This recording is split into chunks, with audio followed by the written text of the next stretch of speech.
안녕하십니까, 애동닷컴 운영자 강쌤입니다. 자, 이번 시간에는 2020년 제2회 공전행동기계산업기사 동영상 복원 문제 A형 한번 풀어보도록 하겠습니다. 문제 1번, 다음 영상을 보고 가, 나, 다의 빈칸에 알맞은 답을 쓰시오 라고 돼 있네요. 일단 영상부터 보고 오겠습니다.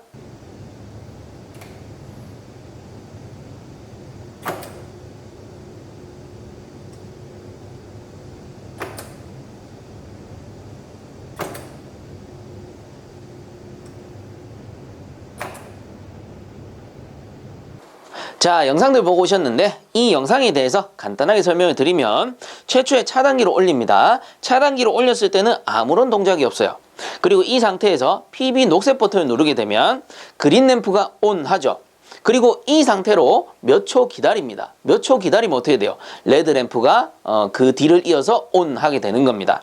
그리고 PB 적색 버튼을 누르면은 이제 오프 되면서 리셋하는 거죠. 그래서 최초의 상태, 그린 램프, 레드 램프가 꺼진 상태로 돌아가는데 뭐 쉽게 말씀드리면 PB 녹색 누르면 그 누르는 동시에 그린 램프 GL이 ON 하고요. 그리고 타이머에 의해서 몇 초 후에 아래 레드 램프가 점등하는 회로다. 이렇게 이해를 하시면 될 것 같아요.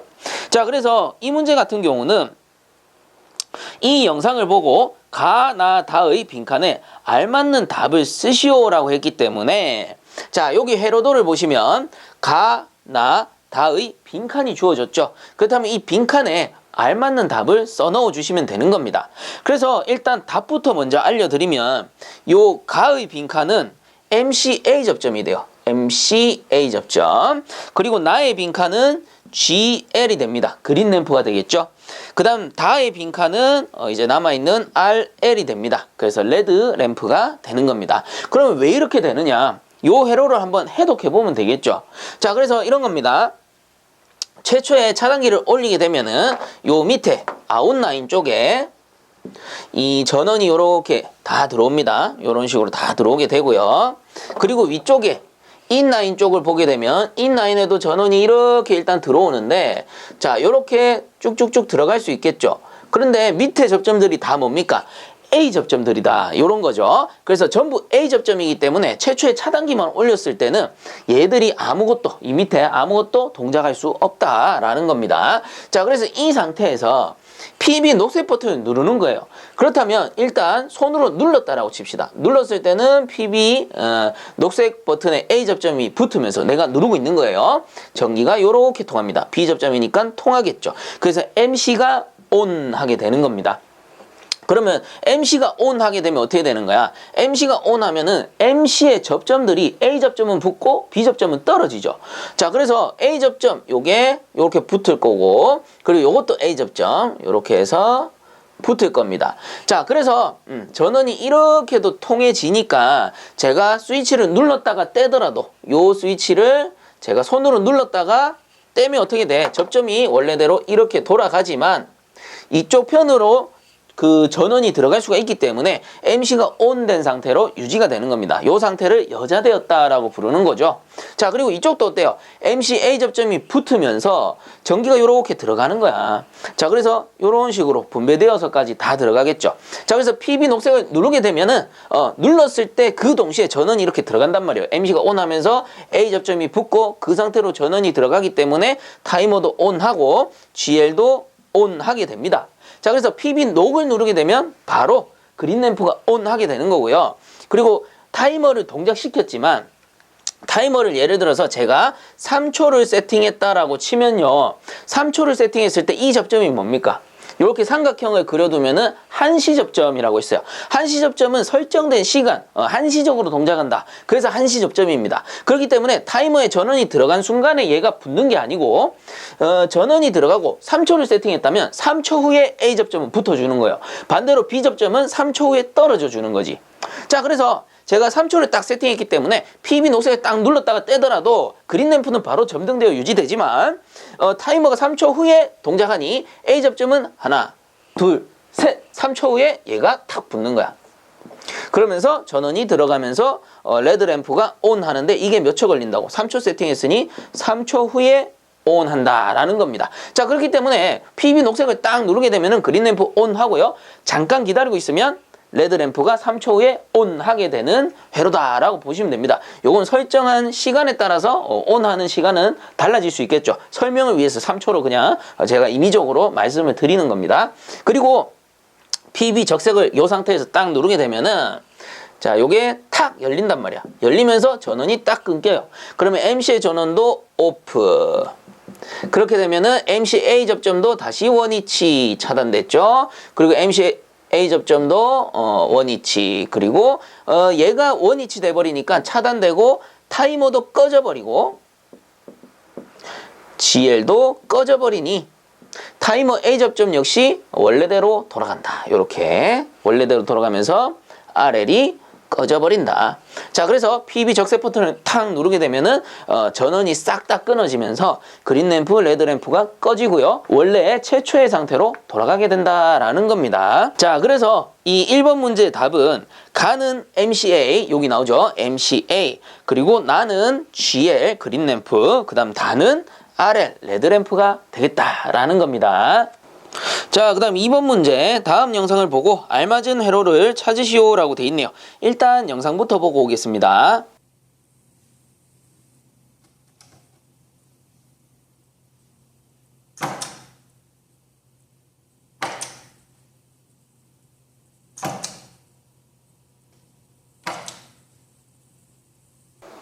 자, 영상들 보고 오셨는데 해당 영상 간단하게 설명을 드리면 최초의 차단기를 올리게 되면 레드 램프가 점등되죠.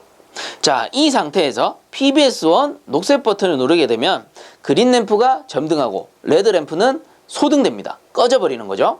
자, 그리고 이 상태에서 다시 PBS2 적색 버튼을 누르게 되면 그린 램프는 소등하고 레드 램프는 점등되어서 최초의 상태로 돌아가게 된다라는 건데, 그렇다면 이 영상과 알맞은 회로는 가 나중에 어떤 거냐? 당연히 가 회로가 될 겁니다. 자, 그래서 이 회로, 이 영상 이전에도 요 회로도 그대로 나온 적이 있습니다. 그래서 요게 가번 회로가 되는 건데, 요 회로도를 간단하게 해석을 한번 해보자면 최초의 차단기를 올리게 되면 이 아웃라인 쪽에 전원이 쭉 다 들어오게 되겠죠. 자, 이렇게 아래쪽에 뭐 접점이 없으니까 다 들어오게 됩니다.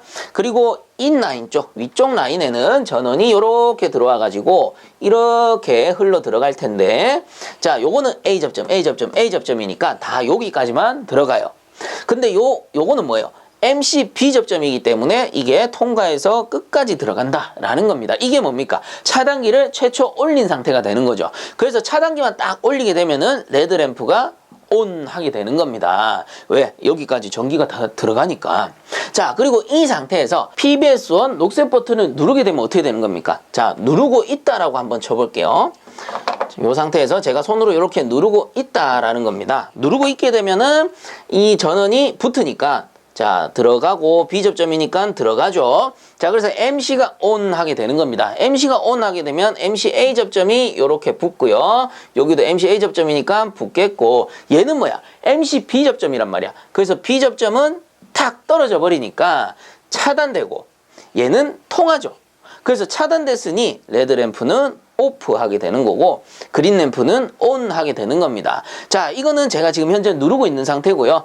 눌렀을 때 당연히 이쪽으로도 전원이 흘러 들어가게 되는 겁니다. 요게 붙어 버렸으니까. 그리고 눌렀다가 내가 손을 떼더라도, 이렇게 손을 떼더라도 이쪽 라인으로는 전원이 못 들어가지만 이렇게 돌아가서 여자되어 있는 A 접점 쪽으로 이렇게 돌아가서 들어가기 때문에 자기 유지가 된다라는 거죠. 자, 그래서 최초 차단기를 올렸을 때는 레드 램프가 점등되어 있었지만 제가 PBS1 녹색 버튼을 눌러버리게 되면, 눌렀다 떼든 그냥 눌렀든 어쨌든 누른 겁니다. 누르게 되면은 MC가 ON 하면서 그린 램프 ON, 레드 램프는 오프 된다라는 겁니다. 자, 그리고 이 상태에서 PBS2 적색 버튼을 탁 눌러버리면 어떻게 돼요?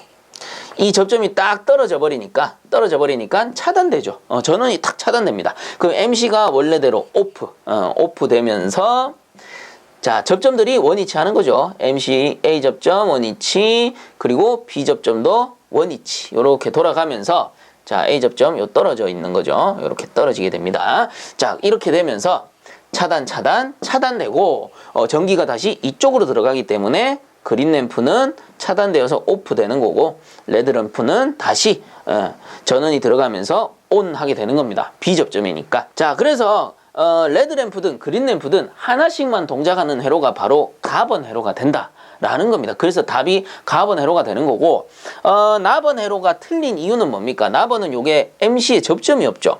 그냥 요렇게 전선으로 연결되어 있다 보니까 이쪽은 접점이 없단 말이에요. 그럼 최초 차단기만 딱 올려버리면은 이쪽에 아무런 동작에 상관없이 그냥 레드 램프는 온 되어서 유지가 되는 거죠. 그래서 온 된 상태에서 녹색 누르면 그린 램프 온하고 적색 누르면 그린 램프 오프하는, 즉 레드 램프는 계속 온 되어서 유지되는 상태가 되는 거고, 그린 램프만 켜졌다 꺼졌다 켜졌다 꺼졌다 하는 회로가 바로 나 회로가 된다라는 겁니다. 자, 그리고 이번 문제에서는 그린 램프가 켜질 때 레드 램프가 꺼지고 레드 램프가 켜질 때 그린 램프가 꺼지니까 여기에 접점이 있는, 여기에 MC의 접점, MC의 비접점이 있는 답은 가 회로가 된다라는 거겠죠.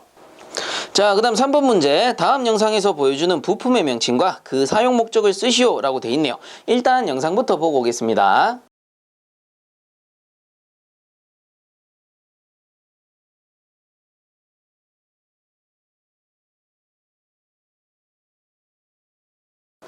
자, 영상들 보고 오셨는데 해당 영상에 나오는 부품의 명칭은 수액기였죠. 그래서 이전에도 한번 나왔던 문제인데, 수액기란 거는 압축기가 있고 압축기 다음 단에는 응축기라는 게 있었죠. 그리고 요게 응축기인데 응축기 다음 단에 수액기를 이렇게 설치를 하게 됩니다. 그래서 최초 압축기에서 토출되는 고온고압의 기체 냉매를 응축기에서 응축 액화시키는 거죠. 그러면 여기에는 고온고압이지만 액체로 바뀐 요 액체 냉매가 수액기 쪽으로 들어가게 된다라고 했습니다. 그러면 이 액냉매는 수액기 하부에 이렇게 고이게 되는데, 이때 길다란 배관을 이렇게 설치해서 요 액 상태의 냉매를 인출해서 어느 쪽으로 보냅니까? 최종 팽창 밸브 쪽으로 보내게 된다라고 했었습니다. 그리고 참고적으로 수액기와 팽창 밸브 사이에는 뭐 드라이어라던가 사이트 글라스라던가 솔레노이드 밸브 등이 설치될 수도 있다라고 했었죠. 참고적으로 알아두시고요. 자, 그렇다면 이 수액기의 사용 목적은 어떻게 됩니까? 라고 했는데 좀 포괄적입니다. 그래서 정리를 한번 해보세요. 이 수액기라는 거는 냉매 저장 용기로서의 역할을 할 수가 있고요. 왜 그러냐? 에어컨을 이전 설치하게 되면 펌프 다운을 해서 이 수액기 내부에 냉매를 액 상태로 저장을 하게 됩니다. 자, 이렇게 저장을 해서 이전해서 이사가서 설치를 하게 되는 거예요. 그게 바로 이전 설치라고 하는 것이고, 자, 그렇기 때문에 수액기는 냉매 저장 용기로서의 역할을 할 수가 있는 거고, 그리고 냉매 중에 혹시 모를 불응축 가스가 섞여 있다면 불응축 가스는 이렇게 수액기 상부에 고이게 되는데 이때 여기에 에어변을 딱 설치해 가지고 불응축 가스 제거의 역할도 할 수가 있는 겁니다. 자, 그리고 마지막으로 한 가지 더 있는 역할이 요 냉매를 액 상태로, 여기 하부에 액이잖아요. 액냉매잖아. 액 상태로 이렇게 인출해서 팽창 밸브 쪽으로 보내주는 역할을 하게 된다라는 겁니다. 왜? 팽창 밸브 쪽으로 냉매가 갈 때 액 상태로 도달해 줘야지만 더 많은 양의 냉매를 교축을 시킬 수 있고, 그로 인해서 냉동장치의 효율은 올라가기 때문에 당연히 액 상태로 이렇게 인출해서 보내주는 게 좋다라는 거겠죠. 자, 그렇기 때문에 해당 영상에서 보여주는 부품의 명칭은 수액기가 되겠고요.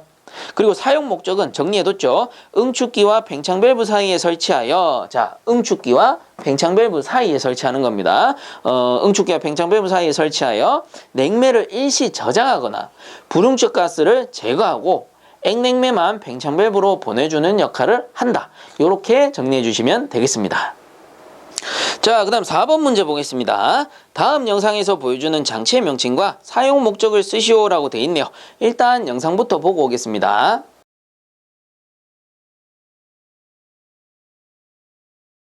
자, 영상들 보고 오셨는데 해당 영상에서 보여주는 장치의 명칭은 액분리기가 되죠.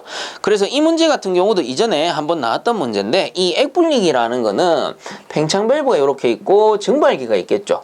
자, 요 증발기가 딱 있습니다. 그리고 증발기 다음 단에 요 액분리기라는 거를 설치하게 된다라고 했었죠. 그래서 배관을 요렇게 연결하고 반대쪽 배관은 요렇게 한번 꼬아서 요렇게 나가가지고 어디로 갑니까? 압축기 쪽으로 들어가게 된다라고 했었습니다. 자, 그래서 이 액분리기에 역할은 어떻게 되느냐, 사용 목적은 어떻게 되느냐, 요 문제인데, 액불링이라는 거는 팽창밸브를 통과한 이 냉매는 교축되죠. 교축되게 되면 어떻게 돼요? 압력과 온도가 떨어지게 됩니다. 이 상태로 증발기에서 열교환을 시키면 어떻게 돼요? 들어올 때는 요 팽창밸브 전단에서는 액냉매가 들어왔었습니다. 그 수액기에서 걸러준 액냉매가 들어와서 증발기 쪽으로 들어가게 되는데, 증발기는 어떻게 돼요? 실내에 있는 뜨거운 공기와 요 차가운 냉매를 열교환시키게 되는 거죠. 자, 그렇게 되면은 내부에 있는 냉매가 증발하면서 증발 잡열에 의해서 실내 온도를 낮추는 그 원리가 되는데, 자, 그렇다면 증발을 시켰기 때문에 이 액이 증발돼서 나올 때 뭘로 바뀌어야 돼? 기체 상태로 바뀌어서 나와야 되는 겁니다. 자, 효율이 100%라면 이 액이 100% 기체 상태로 바뀌겠지만 사실상 효율이 100%인 기계는 없단 말이죠. 그렇기 때문에 일부 액이 조그만 액이 일부 액이 섞여 있을 수 있다라는 겁니다. 그리고 이 액이 액분리기를 거치지 않고 바로 압축기 쪽으로 들어가 버리게 되면은 리퀴드백, 액압축이 발생하는 겁니다. 액압축이 발생하면 어떻게 돼요? 액이 압축되면 표면 장력에 의해서 탕탕탕 튕겨져 나가는 거죠. 튕겨져 나가면서 기타 장치를 때려버리기 때문에 압축기가 고장난다거나 혹은 다른 장치에 무리를 줄 수가 있다라는 겁니다. 자, 그래서 이런 액압축을 막고자 여기에 가운데에다가 액분리기를 딱 설치를 하는 거죠. 그러면 기체는 액분리기 쪽으로 들어가서 상부에 이렇게 체류를 할 것이고, 액은 어떻게 돼? 하부에 이렇게 떨어져서 고이게 된단 말이죠. 자, 그렇게 되니까 기체는 이렇게 들어와서 다시 돌아서 이렇게 압축기 쪽으로 들어가게 되는 거고, 액은 하부에 고여서 별도의 해수 장치를 설치해 줄 수도 있고 그냥 이 상태로 그냥 자연 증발시켜서 기체 상태로 넘길 수도 있는 겁니다. 자, 그래서 이 액 분리기의 역할은 뭡니까? 압축기 쪽으로 액이 넘어가는 것을 막는 거죠. 즉 리퀴드백, 액압축을 막아주는 장치가 된다라는 겁니다. 자, 그렇기 때문에 여기서 보여주는 장치의 명칭은 액분리기가 되고, 사용 목적 한번 읽어보시게 되면 증발기와 압축기 사이에 설치하여, 자, 요 증발기와 압축기 사이에 설치를 하게 되는 겁니다. 설치를 하여 압축기로 액이 넘어가는 것을 막아 액압축, 리퀴드백을 방지한다. 이렇게 정리해 주시면 되는 거고, 그리고 앞에 수액기 나왔고 액분리기 같이 나왔으니까 간단하게 한 번만 더 정리를 해드리면, 우리가 4대 구성 요소를, 냉동장치 4대 구성 요소, 압축, 응축, 작게 그릴게요. 팽창, 증발기, 요렇게 나눴었죠. 자, 그래서 요게 4대 구성 요소입니다. 냉동장치 4대 구성 요소인데, 자, 요게 압축, 응축, 팽창, 증발이라면 수액기의 설치 위치는 어디였어요? 수액기는 응축기와 팽창밸브 사이, 여기가 수액기. 그리고 액분리기는 설치 위치가 어디야? 증발기와 압축기, 여기 반대로 얘기하면 압축기와 증발기 사이가 된다라고 했죠. 그래서 이게 액분리기입니다. 그래서 혹시나 설치 위치를 물어보게 된다면 4대 구성 요소를 기준 잡으시면 돼요. 그래서 예를 들어 수액기 설치 위치는 어떻게 됩니까? 응축기와 팽창밸브 사이가 되고요. 그리고 액분리기의 설치 위치는 어떻게 됩니까? 증발기와 압축기 사이가 됩니다. 사이클 순환 순서는 이렇게 되는 거죠. 순서대로 적어주시면 이왕이면 좀 더 좋겠다. 그리고 상식적으로 딱 생각해 봤을 때 수액기는 액을 보내주는 장치이기 때문에 고압 액관에 요게 뭐예요? 요게 고압 액관. 응축기에서 나와서 팽창밸브로 가는 요 관이 고압 액관 이라고 부르죠. 흔히들 고온고압의 액관이라고 부르는 겁니다. 그리고 이 증발기에서 압축기 쪽으로 되돌아오는 관을 흔히 저압 기체관 이라고 부르는 거죠. 그래서 저온저압의 기체관인데 그냥 줄여서 이렇게 적도록 하겠습니다. 자, 요것도 기억을 같이 해주시면 좋겠더라라는 겁니다. 자, 그 다음 5번 문제 보겠습니다. 다음 영상에서 보여주는 기류 형식에 따른 취출구 명칭과 특징 두 가지를 쓰시오라고 돼 있네요. 일단 영상부터 보고 오겠습니다.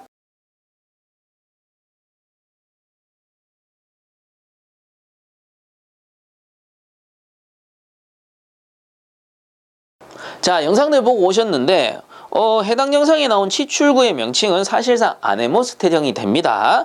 그런데 문제에서는 기류 형식에 따른 취출구 명칭을 쓰라라고 했기 때문에 사람들이 많이 헷갈려하고 이전부터 계속 논란이 되어 왔었죠. 자, 왜 그러냐? 기류 형식이라는 거는 엄밀히 따지면 충류형이냐 확산형이냐 이런 걸 묻는 거거든요. 근데 문제에서는 뭐 아네모스테디형을 보여주면서 기류 형식에 따른 치출구 명칭을 쓰라라고 하니까 이거를 명칭을 적어야 되나 아니면 확산형 또는 충류형이라는 기류 형식을 적어줘야 되냐 이런 논란 혹은 이제 헷갈릴 수 있는 그런 부분들이 발생하는 거예요. 그래서 이건 어쩔 수 없어요. 이전에도 논란이 돼 왔었고 앞으로도 계속 논란이 될 것이기 때문에 저는 그냥 앞으로는 이렇게 정리해서 답을 쓰도록 하겠습니다. 어떻게 쓸 거냐 하면은 아네모스테디형이죠. 그리고 아네모스테디형은 확산형입니다. 확산형 치출구예요. 기류 형식이. 그래서 일단 확산형 치출구라고 씁니다. 그리고 뒤에 갈로 해서 명칭을 쓸 거예요. 아네모스텟. 여기까지만 뭐 쓰셔도 되고 아네모스텟형 이렇게 쓰셔도 되고요. 자, 이렇게 하면 어떻게 됩니까? 기류 형식 나왔죠. 그리고 명칭, 종류까지 같이 나온 겁니다. 자, 그래서 감독관이 봤을 때 사실상 틀린 게 하나도 없죠. 틀린 게 하나도 없기 때문에 답으로 인정하던가 정말 고집 있는 감독관이다. 그러면은 확산형 요것만 부분 점수 인정을 또 해줄 겁니다. 자, 그래서 뭐가 답인지 정확한 공개 답안이 없기 때문에 최대한 문제에 맞춰가는 수밖에 없어요. 그리고 문제에 맞춰가려다 보니 저는 답을 이렇게 적게 되었습니다. 그래서 저는 앞으로도 충류형이 나오든 확산형이 나오든 그에 따른 기류 형식을 써줄 거고요. 그리고 그 뒤에다가 정확한 치출구의 명칭을 쓰도록 하겠습니다. 자, 그리고 이 치출구의 특징 두 가지를 쓰라라고 했었는데 특징 같은 경우는 요 아네모스테디형의 특징을 써주면 되겠습니다. 자, 그래서 특징을 보게 되면 정리해 놓은 내용 봅시다. 자, 첫 번째. 확산 반경이 크고 도달거리가 짧기 때문에 천장 치출구로 많이 사용된다. 첫 번째고요. 그 다음 두 번째. 가운데 원줄을 상하로 움직여 기류 상태를 조절할 수 있다. 그래서 이 아네모스테디형 자체가 각형도 있고 원형도 있지만 어쨌든 여러 겹의 판을 겹쳐 놓은 상태잖아요. 자, 그렇기 때문에 가운데 있는 줄을 이렇게 돌리면 쪼여지죠. 쪼여지면서 이게 밀어 올려지면서 틈이 좁아져요. 그리고 풀게 되면 이게 틈이 넓어집니다. 자, 이런 식으로 어때? 가운데 있는 원줄을 상하로 움직여 기류 상태를 조절할 수가 있다라는 겁니다. 자, 이렇게 특징까지 알아두시면 좋겠죠. 그래서 명칭은 확산형 치출구, 갈로에서 아네모스테디형이 되고 특징은 요러하다 요렇게 정리하도록 하겠습니다. 자, 그 다음 6번 문제. 다음 영상에서 보여주는 부품의 명칭과 특징을 쓰시오라고 돼 있네요. 자, 이 부품의 명칭은 체크밸브라고 하죠. 그리고 정확히는 스윙식 체크밸브다 라고 했었습니다. 그래서 요 스윙식 체크밸브라는 거는 요렇게 있으면 여기에 밸브판이 요렇게 달려 있고요. 그리고 여기 막힌 판이 있습니다. 구조상 그냥 막히게 돼 있어요. 근데 제가 요거는 인위적으로 그린 겁니다. 없지만 그린 거예요. 여러분들 이해를 돕기 위해서. 그럼 유체가 왼쪽에서 오른쪽으로 지나간다라고 했을 때 요 밸브판이 이렇게 스윙하면서 열리는 거죠. 밸브판이 스윙해가지고 이렇게 열리게 됩니다. 그럼 유체가 오른쪽으로 지나가게 돼요. 근데 반대로 오른쪽에서 왼쪽으로 지나가려고 하면 어떻게 돼? 스윙판이 이렇게 닫혀버리는 거지. 자, 그래서 요게 스윙해서 밸브판이 다시 닫혀버립니다. 그래서 결국은 요 체크밸브의 역할이 뭐예요? 역류 방지 밸브다라는 거죠. 거꾸로 가는 걸 막아주는 거예요. 자, 그리고 참고적으로 이 스윙식이 있고 리프트식도 있었습니다. 리프트식은 어떻게 생겼었어? 요렇게 해가지고 요렇게 해서 여기 가운데 디스크판이 있다라고 치면은 유체가 이렇게 들어오면은 유체가 차요. 유체가 차면은 얘가 부력에 의해서 올라갑니다. 부력에 의해서 얘가 밀어 올려져서 유체가 이렇게 지나가게 되죠. 그리고 유체가 반대로 들어오게 되면은 이 부력이 낮아지니까 수위가 낮아지니까 밸브가 이렇게 닫힙니다. 닫히면서 여기서 막혀버린 거예요. 위쪽에만 존재하고 반대로 못 내려가 버리게 되는 거겠죠. 자, 그래서 들어 올려진다라고 해서 요거를 리프트식. 그리고 밸브판이 스윙한다라고 해서 스윙식. 이라고 부른다라고 했었습니다. 그리고 참고적으로 스윙식은 수평 수직 배관에 모두 사용할 수 있다라고 했죠. 왜? 어차피 스윙만 하면 되니까 좌우로 스윙을 하든 아니면 위아래로 스윙을 하든 어쨌든 스윙할 수 있는 면만 나오면 되니까 수평 수직 다 가능한데 이 리프트식은 수평 배관만 사용 가능하다라고 했었습니다. 왜 그래요? 이게 부력에 의해서 올려졌다 내려가야 되기 때문에 올라갔다 내려가려면은 요 밸브가 어때? 수직으로만 움직여야 된다라는 거지. 만약에 이 수직 배관을 설치하게 되면은 요 밸브판이 어떻게 돼? 수평으로 움직이잖아. 그럼 얘가 예를 들어 유체가 이렇게 밀어서 올렸을 때는 밸브판이 열릴 수 있지만 반대로 내려올 때는 이게 이렇게 민다는 보장이 없잖아요. 그쵸? 이렇게 밀 수 없기 때문에 얘가 열려서 안 닫히는 경우가 발생할 수 있기 때문에 이 리프트식은 어때? 수평 배관에만 사용할 수 있다라고 했었습니다. 자, 그리고 요 6번 문제 다시 돌아가서 6번 문제에 나오는 이 부품의 명칭은 체크밸브고요. 그 스윙식이기 때문에 갈로에서 스윙식 적어주시고 특징은 뭐예요? 유체를 한쪽 방향으로만 흐르게 하여 역류를 방지한다. 이렇게 정리해 주시면 되겠습니다. 자, 그 다음 7번 문제. 다음 영상에서 보여주는 장치의 명칭을 쓰시오라고 돼 있네요. 일단 영상부터 보고 오겠습니다.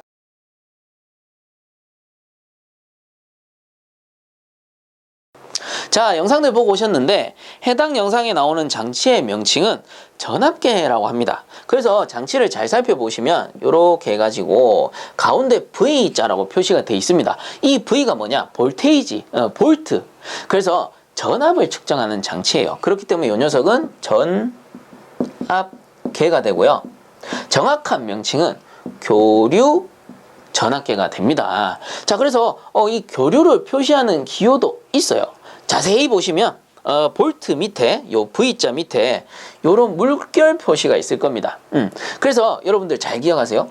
이 물결 표시가 있으면 교류를 나타내요. 그럼 쌤, 직류는 어떻게 됩니까? 직류라는 거는 예를 들어 직류 전압계다. 직류 전압계 라고 한다면 요거는 전압계니까 일단 V가 표시가 될 거고요. 그리고 직류기 때문에 그냥 요렇게 바만 하나 꺼줍니다. 엄밀히 따지면 요 교류의 표시는 이 물결 표시 그대로 이렇게 쓰고요. 그리고 직류의 표시는 보통 보면 직류 회로다라는 표시는 이렇게 해가지고 밑에 점선 이런 식으로 그려줍니다. 요게 이제 도시기호인데 기본적인 도시기호인데 교류 전압계는 그냥 이렇게 물결 표시 바로 밑에 표시해주고요. 직류 전압계는 그냥 바로 이렇게 표시를 해주게 됩니다. 그래서 참고적으로 알아두시고요. 그렇다면 교류 전압계와 직류 전압계도 있었으니 교류 전류계와 직류 전류계도 있지 않을까? 있습니다. 그것도 검색해 보시면 나올 거예요. 그래서 예를 들어 교류 전류계다. 그러면 전류계니까 A가 들어가죠. 암페어. 그리고 교류기 때문에 물결 표시 이렇게 나오고요.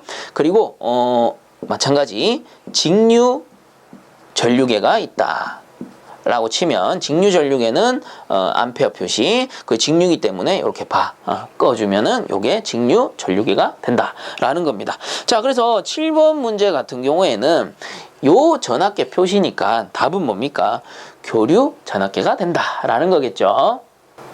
자, 그 다음 8번 문제. 다음 영상에서 나오는 부품의 명칭을 차례대로 쓰시오라고 돼 있고요.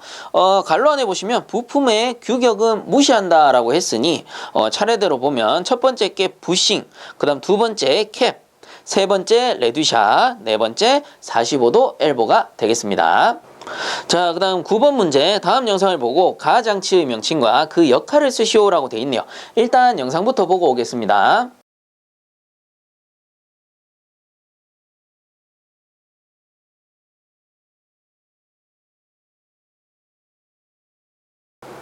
자, 영상들 보고 오셨는데 이전에도 한번 나왔던 문제죠. 자, 그래서 온도 조건을 표시를 해줬는데 뭐 일단 구성도부터 간단하게 살펴봅시다. 자, 요게 압축기입니다. 압축기에서 최초 토출된 고온과압의 기체 냉매가 요렇게 들어가죠. 그럼 요건 뭐겠어요? 응축기겠죠. 응축기. 그래서 응축기로 요렇게 거쳐서 이제 응축된 고온과압의 액체 냉매가 수액기 쪽으로 들어갑니다. 그러면 요게 이제 하부에 액체 상태로 고여서 이렇게 액체 상태로 요런 식으로 보내지게 되는 거고, 요거는 드라이어고 요건 사이트 글라스, 요거는 솔레노이드 밸브, 전자 밸브입니다. 그래서 다 거쳐가지고 여기 뭐예요?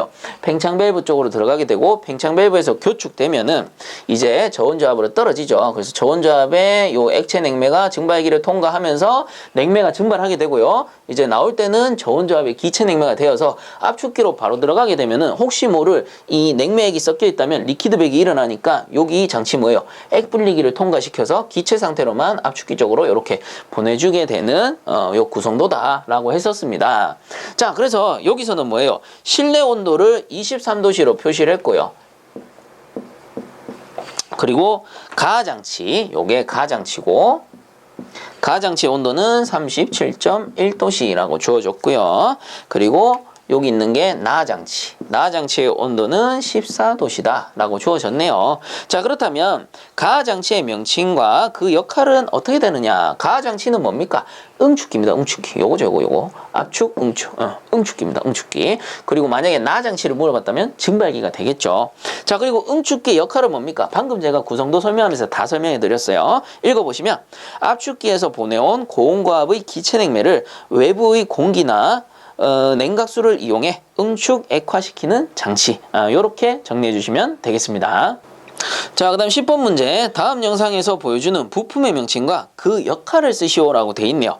일단 영상부터 보고 오겠습니다.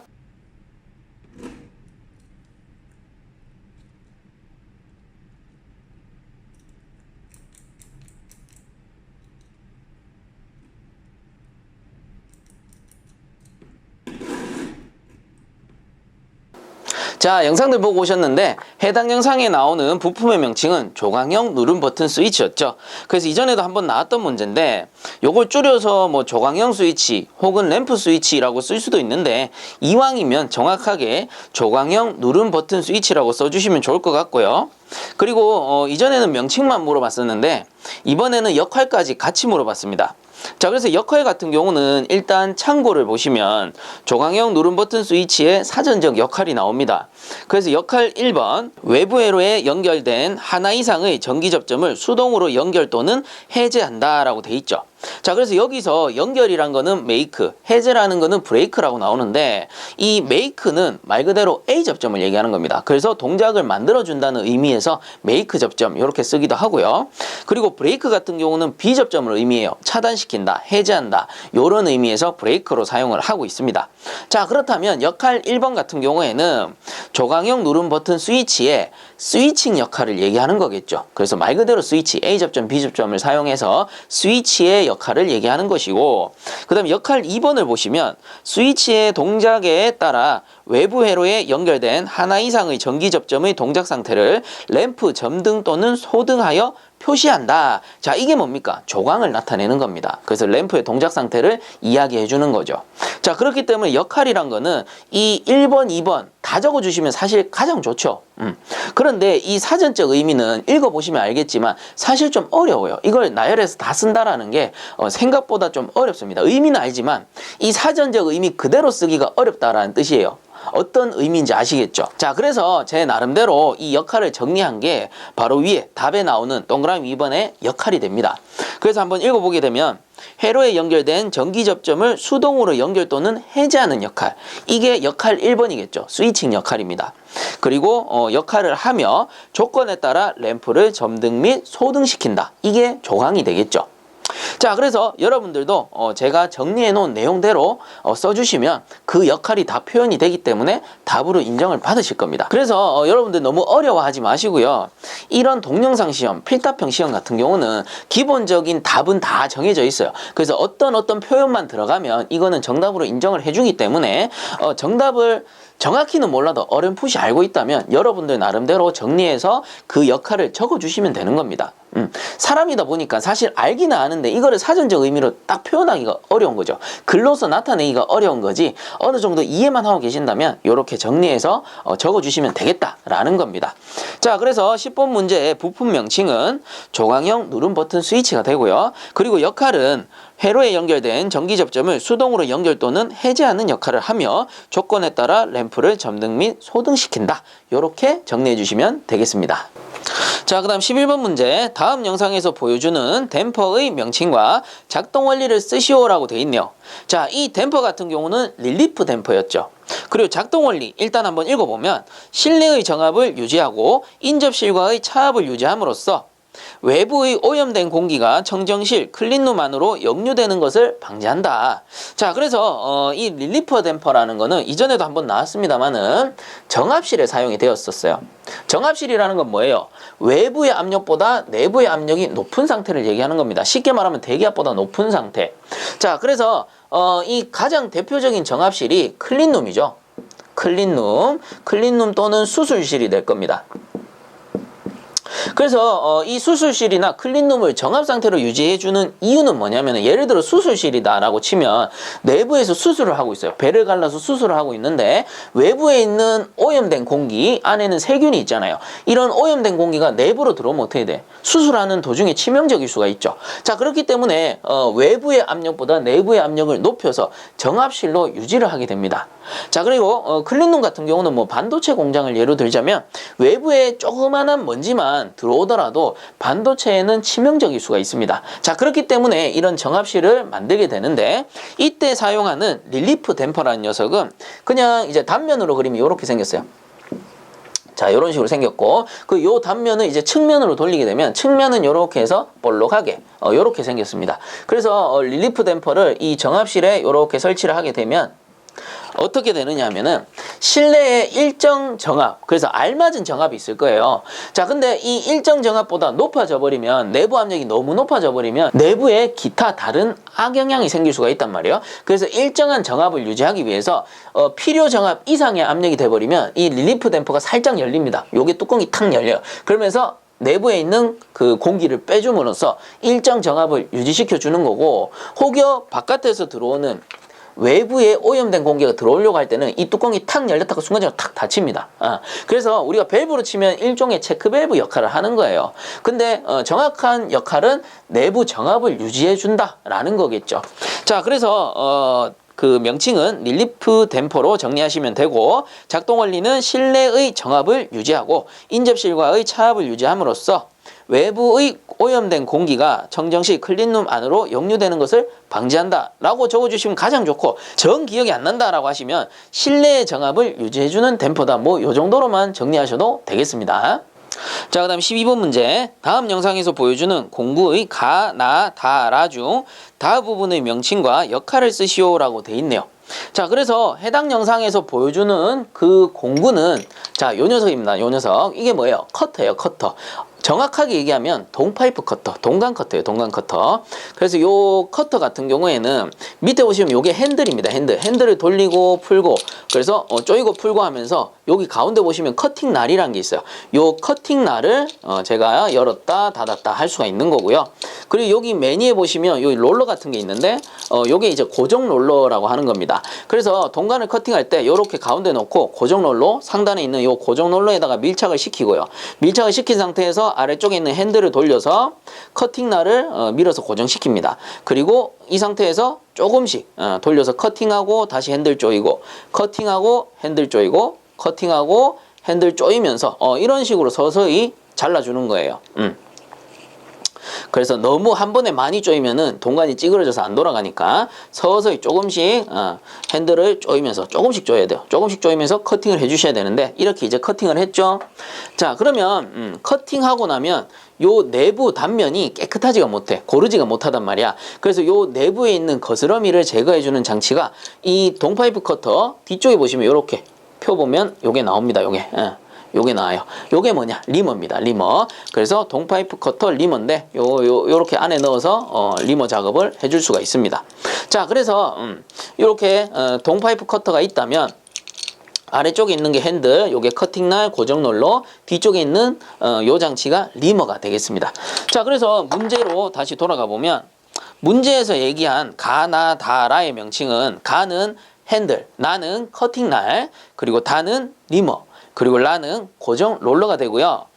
이 중에 다 부분의 명칭과 역할이라고 했으니 다 부분의 명칭은 리머죠. 그리고 목적은 관내 거스러미 제거가 되겠다라는 겁니다. 자, 이렇게 해서 이번 영상도 마무리하도록 하고요. 본 영상이 도움되셨다면 구독과 좋아요 한 번씩 부탁드리겠습니다. 자, 수고들 많이 하셨습니다.